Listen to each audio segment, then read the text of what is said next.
সূরা নিসার ৭৬ নম্বর আয়াতে আল্লাহ তাআলা বলছেন, আল্লাযীনা আমানু ইউকাতিলুনা ফি সাবিলিল্লাহ।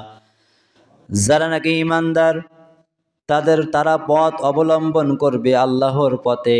যারা ঈমানদার হবে তারা পথ অবলম্বন করবে আল্লাহর রাস্তায়, আল্লাহর দিন বিজয়ের জন্য চেষ্টা করবে। তারা আল্লাহর পথে লড়াই করবে, সংগ্রাম করবে, জান এবং মাল দিয়ে লড়াই করবে, সংগ্রাম করবে, মেধা দিয়ে, বুদ্ধি দিয়ে, যোগ্যতা দিয়ে, পরামর্শ দিয়ে তারা লড়াই করবে, চালিয়ে যাবে, সংগ্রাম করবে, আন্দোলন করবে। কার পথে?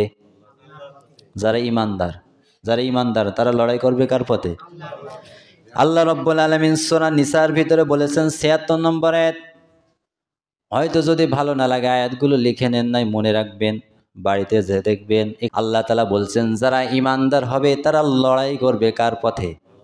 লড়াই কথা, সংগ্রামের কথা শুনলে ভয় লাগে না? ভয় লাগে না? লাগে না? লাগে। টাকা পয়সা দিতে হবে, জান দিতে হবে, মাল দিতে হবে। এই দুইটা দিয়ে লড়াই করতে হবে। জান আর মাল, এই দুইটা দিয়ে আল্লাহর পথে লড়াই করতে হবে। আল্লাহ রাব্বুল আলামিন বলেছেন এই জন্য যারা ঈমানদার হবে তারা লড়াই করবে কার পথে? সূরা নিসার ৭৬ নম্বর আয়াত। দ্বিতীয়তে আল্লাহ তাআলা বলছেন যারা কাফের তারাও কিন্তু লড়াই করে। লড়াই সবাই করে, করে না? সবাই করে লড়াই, কিন্তু ঈমানদারও করে, কাফেররাও করে, কিন্তু পথ দুইটা।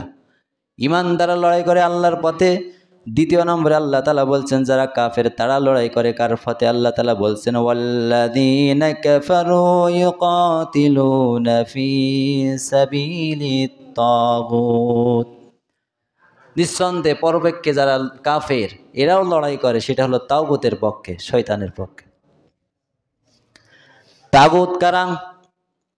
যেই সমস্ত লোক আল্লাহর আইন নিজে মানে না এবং অপরকে মানতে দেয় না, এরাই হলো তাগুত। আল্লাহর আইন মানবে না, আল্লাহর আইন দিয়ে সমাজ চালাতে চাইবে না, আল্লাহর আইন দিয়ে রাষ্ট্র চালাতে চাইবে না, আল্লাহর আইন দিয়ে নিজের পরিবার চালাতে চাইবে না, আল্লাহর আইন দিয়ে সব কিছু চালাইতে যারা চাইবে না, এরা হলো তাগুত। আর এই তাগুত যারা হবে, এই যারা কাফের হবে তারাই তাগুতের পক্ষে লড়াই করবে। লড়াই করবে কি কারণে? লড়াই করবে এই তাগুতের দলটা যেন স্থিরভাবে থেকে যায়, যাতে করে আমরা এই যে কথাগুলো বলি, এই যে কাজকামগুলো করি, আমাদের আর কেউ থামায় রাখতে পারবে না আল্লাহর বিপক্ষে। তারা অবশ্যই এটা ভালো করেই জানে আল্লাহর আইন যদি দেশে কায়েম হয়ে যায়, চালু হয়ে যায়, তাহলে আমরা যেভাবে আছি, যেভাবে চিটিংবাজি করে চলি, এই চিটিংবাজি করার কারণে দেশের জনগণ আমাদের কখনো মেনে নেবে না। এই কারণেই যারা কাফের তারা লড়াই করে তাগুতের পক্ষে, যাতে তাগুতের পক্ষতা চালু থাকে, কায়েম থাকে, ওই শক্তিটা যেন জনপদে দাঁড়িয়ে থাকে।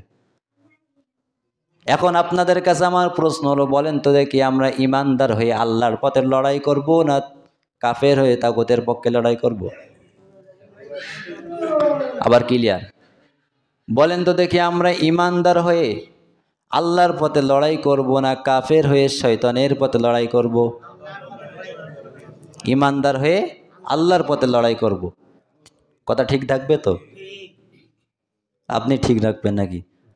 কথা ঠিক থাকবে? মন থাকবে না তো ইনশাল্লাহ? মসজিদে বললেন ঠিক রাখবেন, বাইরে যে যদি বেঠিক হয়, কথা কাজে যদি মিল না থাকে, মুনাফেকের লক্ষণ আছে না নাই? আর এই মুনাফেকই কিন্তু খুব সমস্যা। নামাজও পড়ে, রোজাও রাখে, আবার ওই নামাজওয়ালার পেছনে এই জায়গা থেকে 4 দোকানে যে লাগাই দেয়। ওই যারা নামাজ পড়ে না তারও একরকম আছে, কিন্তু এই মুনাফেক হলো নিজেদের ভিতরে, আত্মীয়তার ভিতরে। এই জন্য খুব সাবধান। এই জন্য আল্লাহ তাআলা বলছে ইন্নাল মুনাফিকিনা ফিদ দারকিল আসফালি মিনান নার। কাফেররা তো জাহান্নামে থাকবেই, কিন্তু কাফের মুশরিকের চাইতে সবচাইতে জঘন্য হলো মুনাফিক। আল্লাহ তাআলা আমাদের সকল ক্ষেত্রে হেফাজত করুক, বলেন আমিন।